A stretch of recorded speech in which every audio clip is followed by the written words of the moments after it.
Bueno, el siguiente tema a ver es la clasificación de los contratos mercantiles. Le tocaba a su compañera Andrómeda, no accesó a la clase, entonces les voy a compartir lo que vendría siendo el concepto de lo que son los, o cómo se clasifican en este caso lo que son los contratos mercantiles.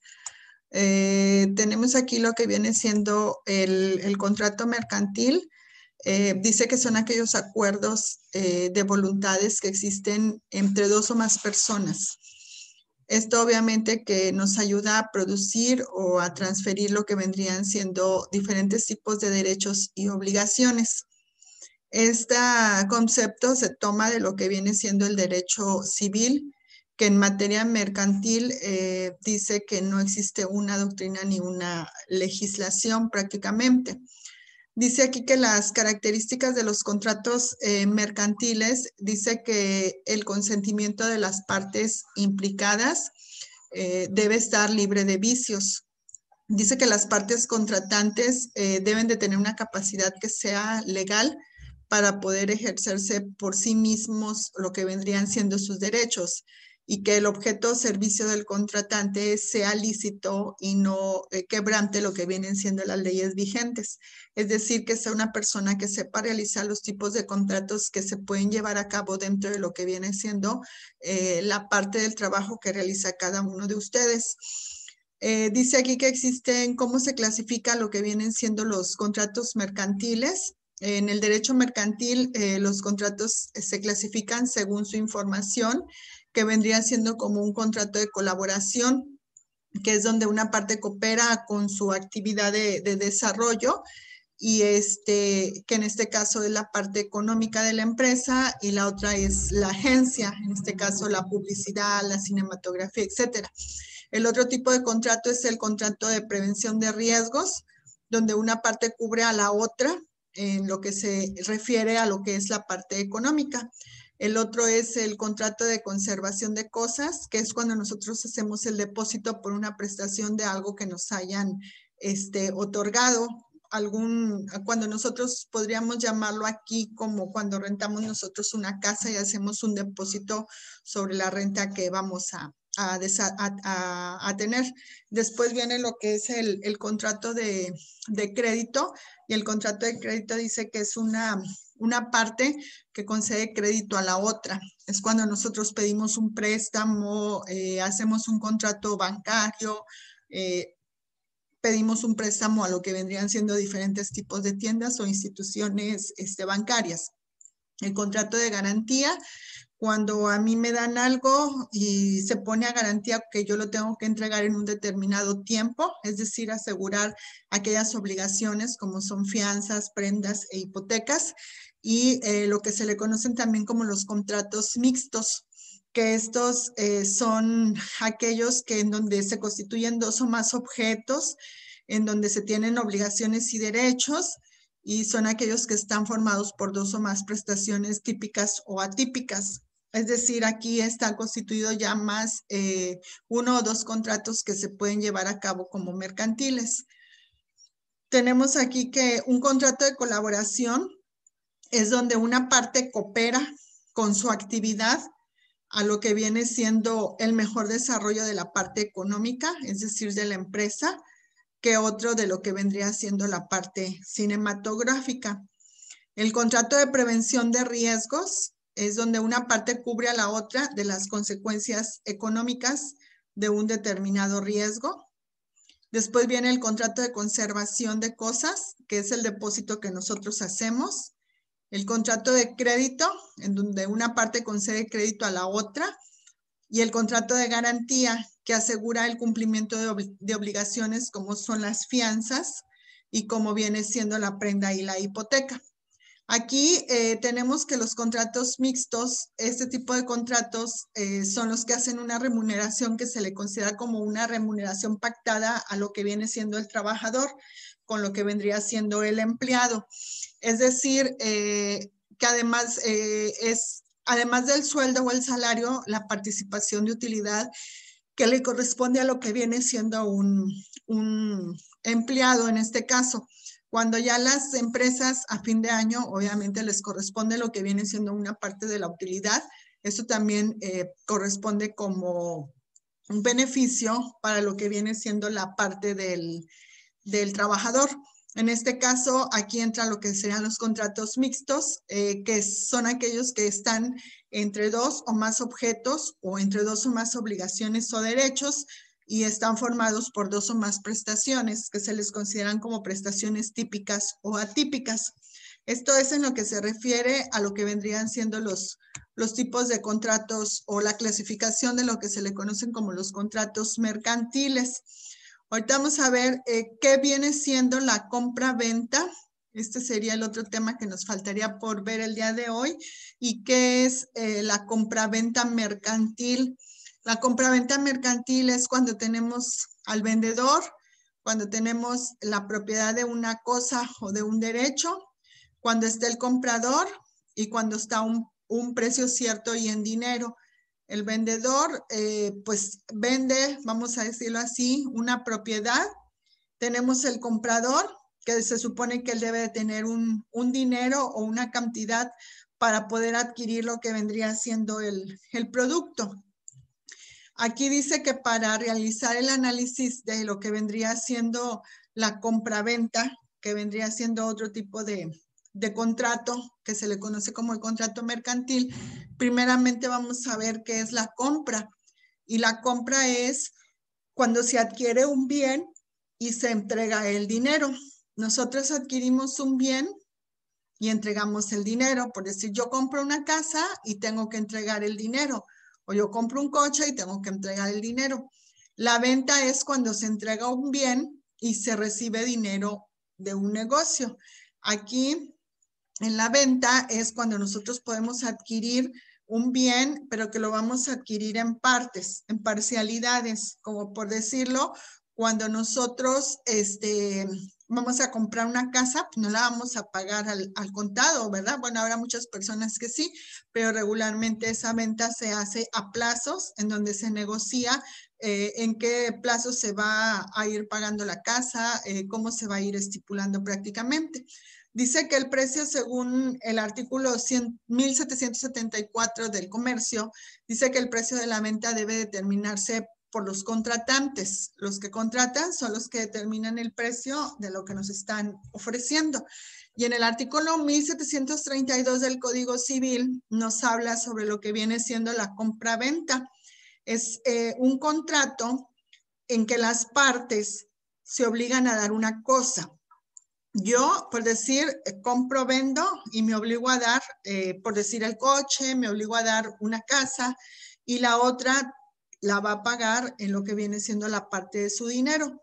Dice que el que contrae la obligación de dar las cosas se llama el vendedor y el que contrae la de pagar el dinero es el comprador.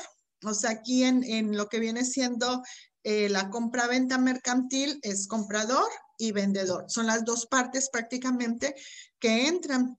Y dice aquí que el dinero que el comprador se obliga a dar para las cosas vendidas se le llama precio. Entonces, compran, venta y se da un precio o se obtiene una ganancia sobre el precio que se estipuló de vender aquel producto. Dice que los elementos esenciales de la compra-venta son que puede ser una casa vendida, puede ser el precio de una determinada cosa, puede ser el consentimiento de las partes, en donde comprador y vendedor se ponen de acuerdo en cómo se va a llevar a cabo lo que vendría siendo la venta de algún determinado producto. Aquí tenemos cuáles son los elementos que constituyen lo que viene siendo la parte del contrato de compra-venta. Y uno es la persona o las partes. Es donde el vendedor, que es la persona considerada como física o jurídica, transfiere una propiedad y el comprador es quien la adquiere. O sea, el vendedor pone a la venta la propiedad y el comprador adquiere esa propiedad. La cosa viene siendo el objeto material. Son los bienes o derechos que están dentro del comercio. Es decir, pues obviamente si la casa, supusiéramos, no la venden y por dentro ya tiene una estufa o tiene un refri o tiene una lavadora, esa es una cosa material que ya tiene lo que viene siendo lo que nos están ofreciendo, lo que nos están vendiendo. Entonces es un bien o un derecho que ya está dentro de lo que viene siendo la parte del comercio, es decir, la parte de lo que se está vendiendo. El precio, significa el valor en donde se estima algo, valor que se pide por una cosa o por un servicio cierto. Es decir, una remuneración que se ajusta, que el precio sea justo en base obviamente a la propiedad o al bien que se está ofreciendo, que se está ofertando o que se está vendiendo en este caso. Y las formales dice que es el consentimiento que se plasma en un documento, pero este documento es considerado como privado y este va a servir como prueba. Dice que aquí para los bienes inmuebles o para realizar ciertos tipos de escritos se expresa prácticamente lo que viene siendo la parte formal de lo que viene siendo un tipo de contrato. Y el otro viene siendo el de validez. Y el de validez es la capacidad en donde el principio general dice que toda persona es capaz de disponer de sus bienes y puede vender y toda persona es capaz de obligarse, es decir, que puede comprar. Y el consentimiento al que se refiere es que se llega a un acuerdo en donde las personas recaen sobre el precio y la cosa. Las formales es cuando prácticamente nosotros decimos, este es el precio y esto es lo que se estipula y esto es lo que vamos a llegar al acuerdo. Cuando son de validez es cuando, como quien dijera, apenas se van a poner como que de acuerdo en saber cuánto nos va a costar el producto o cuánto nos va a costar el bien que vamos a adquirir.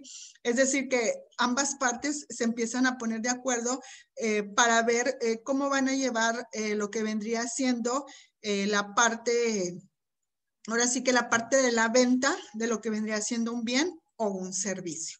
Esto es lo que, perdón, correspondía a lo que vendría siendo la compraventa mercantil, cómo está constituido prácticamente, y pues ya veíamos que la compra, venta, bien lo dice, es el comprador y el vendedor en este caso. El comprador es aquel que puede adquirir lo que vendría siendo una propiedad y el vendedor es el que está ofertándonos lo que vendría siendo un determinado producto. Estos son los dos últimos puntos que nos faltarían acerca de lo que vendría siendo la compraventa mercantil y la clasificación de los contratos mercantiles. Y el siguiente que vamos a ver es el contrato de seguros. Vamos a ver cuáles son sus elementos y cómo se clasifican. Le tocaba a su compañera Cristel, pero por cuestiones de trabajo no la va a poder dar, entonces se las voy a explicar yo. Vendría siendo que ¿qué es un seguro? Dice que un seguro es aquel que soporta todo lo que vienen siendo los riesgos y que pueden ser transferidos a lo que se le conoce como el asegurador. Es quien se compromete a indemnizar total o parcialmente toda aquella pérdida de riesgo que puede llegar a ocasionarse. Dice que un contrato de seguro intenta o trata de proteger lo que viene siendo la parte económica de bienes o personas que pudieran en un futuro sufrir determinados daños. Dice que el seguro tiene una función, lo que es la parte económica y la parte social. La económica elimina la incertidumbre económica sobre un futuro, logrando aumentar así que haya una mejor eficiencia, que haya una mejor estabilidad en la riqueza, tratar de estimular lo que vendría siendo un ahorro. Y en la social es que trata de prevenir o contribuye a lo que vendría siendo el mejoramiento de la salud. Eso es el concepto de lo que es el seguro. Aquí tenemos cuáles son los elementos constitutivos de lo que es el seguro y tenemos que es el asegurador, que es quien ofrece el seguro a cambio de una prima, de una letra prima de cambio, en este caso a la entidad. Un tomador de seguro, quien contrata la póliza y lleva a cabo los pagos de la firma a través de lo que es la prima. El asegurado, quien cubre los riesgos. Y el beneficiario, quien es obviamente el que se va a beneficiar con la prestación de lo que viene siendo el seguro. Y las primas es la cantidad de dinero que se tiene que pagar a cambio sobre lo que viene siendo una cobertura de riesgo, en este caso. Tenemos aquí cuáles son los elementos reales que debe de tener un contrato. Dice que la forma en que un contrato de seguro estipule es, o que quede bien marcado lo que nos va a ofrecer es a través de una póliza. Una póliza en donde obviamente existen suplementos, existen apéndices y que obviamente esto va ayudando a que se lleve así una mejor solicitud sobre una cobertura provisional de lo que vendría siendo la garantía de este mismo. Tenemos aquí que la póliza, según el artículo 8, establece que debe de indicarse dentro de lo que es una póliza el nombre y apellidos o denominación social y domicilio de los que van a contratar ese servicio y el beneficiario en su caso. El concepto en que se asegura, la naturaleza del riesgo que lo cubre, la designación de los objetos asegurados, la suma asegurada que va a cumplir lo que vendría siendo la cobertura, el importe de la prima, el vencimiento de las primas y la duración del contrato, obviamente con fecha, hora, en cuando comienza y en cuando van a terminar sus efectos. Estos obviamente tienen un determinado tiempo y se vuelven a renovar, siempre y cuando obviamente el contratante así lo desee. El nombre del mediador o los mediadores que intervienen en lo que viene siendo la parte del contrato. Dice que un contrato de seguros se caracteriza por las siguientes notas, porque puede ser consensual, puede ser bilateral, puede ser aleatorio, puede ser oneroso o puede estar basado en la buena fe. Consensual es cuando las dos partes, es decir, el asegurado y el asegurador, deben conocer y deben aceptar las condiciones que se están estableciendo dentro de lo que es el contrato. Por eso la persona que se va a asegurar pues debe de leer todas y cada una de las cláusulas que se expresan dentro de lo que es la parte del contrato. El bilateral es donde el contrato contiene obligaciones para cada una de las partes.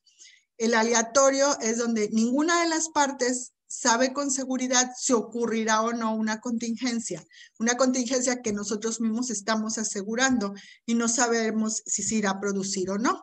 El oneroso es cuando el importe de la prima de un seguro siempre es inferior al importe de la prestación o la indemnización. Aquí es como que dijéramos, bueno, nos están tomando el pelo, ¿no? Es decir, que el asegurado, para que él no produzca contingencia asegurada, habrá pagado unas primas sin recibir ninguna compensación efectiva. ¿Por qué? Porque no hubo ningún daño, no hubo ningún tipo de contingencia. Y el otro es el estar basado en la buena fe, que es donde el asegurado no provoca circunstancias que den lugar a que se tenga que hacer uso de lo que vendría siendo parte del seguro que se contrató. Aquí están las clases de seguros que existen y existen innumerable cantidad de seguros. Aquí se clasifican algunos que son los seguros de intereses, los seguros de personas. Los de intereses son por su objeto, que ahora sí que se aseguran por un bien determinado, por un derecho o por un patrimonio. También se dividen como por la clase de interés asegurado, que puede ser sobre el capital o sobre las ganancias que se van obteniendo. Y el seguro de personas es en sentido estricto y en sentido amplio. El estricto es el seguro sobre la vida humana, seguros en caso de muerte, de supervivencia, etcétera. Y en sentido amplio son los seguros que cubren un acontecimiento que afecta a la salud o afecta parte de la integridad corporal. Son diferentes tipos de seguros, obviamente, que existen, y algunos que pueden ser son los acumulativos, los colectivos, complementarios de accidentes, por asistencia de viajes, por automóviles o también pueden ser por enfermedades. Unas pueden ser también por seguros contra incendios, seguros de orfandad, seguro de personas, seguro contra robos, seguro de transporte o seguro de vida. Aquí, obviamente, cada uno de ellos, cuando nosotros adquirimos, les vuelvo a repetir, hay que leer cada una de las cláusulas sobre lo que prácticamente ellos nos están ofreciendo para nosotros poder saber si ese tipo de seguro nos conviene y si nosotros podemos adquirirlo obteniendo beneficio alguno. Estos son los temas que ya terminamos por el día de hoy. La siguiente clase vamos a ver otros temas, ya sería nuestra última clase de lo que vendría siendo esta materia. Entonces, los vería el siguiente sábado para ver las otras exposiciones. Que tengan bonito fin de semana.